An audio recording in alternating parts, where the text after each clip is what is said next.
আমি বিশ্বাস করি আজকে মঞ্চে যারা আছেন যদি আমরা মুনাফিকি না করি, মঞ্চে যারা আছেন যদি মুনাফিকি না করি,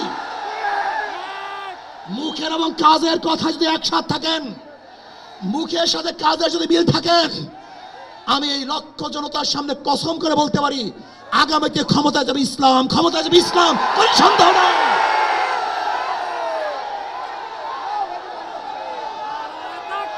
কিন্তু খবরদার যদি মুনাফিকি করি তাহলে এদেশের মানুষ সচেতন হয়েছে, এদেশের মানুষ সব জ্ঞানী হয়ে গেছে।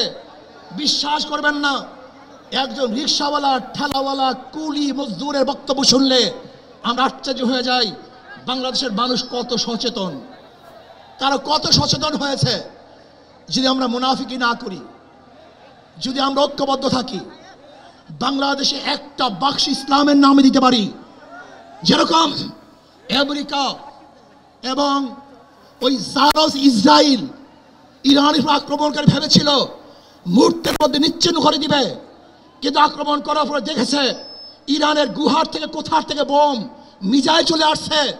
আমেরিকা এবং ইসরায়েল যেরকম অনুভব করতে পারে নাই, বাংলাদেশের বুকে যদি একটা বাক্স দেওয়া হয়, বাংলাদেশের ঘরের থেকে এমন মিসাইল বের হবে, এমন বোমা বের হবে, গোটা বাংলাদেশ থেকে, গোটা দুনিয়া থেকে ইসলামের দুশমনদের ধ্বংস করে ফেলবে ইনশাআল্লাহ। সানবিট সব দিবে সামাল।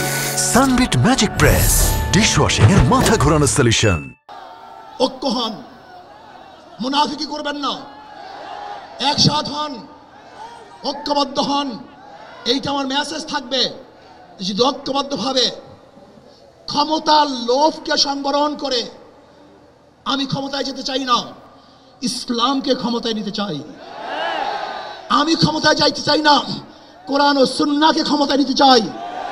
যদি আদর্শ লালন করেন, এই নীতি আদর্শ যদি গ্রহণ করেন, ইনশাআল্লাহ নাসরুম মিনাল্লাহি ফাতহুন করিব অবাশশিরিস সাবিরিন। সেই দিন আসতেছে, আমি দেখতেছি, মহারাজ আমার চোখের সামনে আমি দেখতেছি ওই সংসদের মধ্যে কলেমার কথা হবে, কোরআন ও সুন্নাহর কথা হবে, লা ইলাহা ইল্লাল্লাহ উচ্চারিত হবে। গোটা বাংলাদেশের মানুষ শান্তিতে বসবাস করতে পারবে, জুলুম থাকবে না, অত্যাচার থাকবে না, অবিচার থাকবে না। প্রত্যেকটা মানুষের প্রাপ্তি তাদের ঘরে ঘরে পৌঁছানো হবে। আজকে আমার মা বোনেরা মনে করছে ইসলাম ক্ষমতা আসলে আমাদের অবস্থাটা কি হবে। ইসলাম ক্ষমতা আসলে প্রত্যেকটা মা বোনের ন্যায্য অধিকারকে প্রতিষ্ঠিত করা হবে। ইসলাম ক্ষমতা আসলে আগামী 5-10 বছরের মধ্যে সমস্ত গরিবরা দরিদ্র সীমার উপরে চলে যাবে।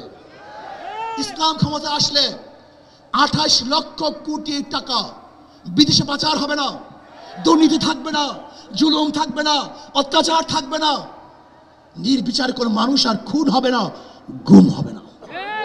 ইসলাম ক্ষমতা আসলে শ্রমিকদেরকে তাদের অধিকার আদায়ের জন্য রাস্তায় নামার কোনো প্রয়োজন হবে না। ইসলাম ক্ষমতা আসলে কৃষক, শ্রমিক, মজদুররা তাদের অধিকারকে প্রতিষ্ঠিত করার জন্য ইসলামী সরকার তাদেরকে নিয়ে কমিটি গঠন করে তাদের প্রাপ্তি তাদের কাছে পৌঁছে দেবে।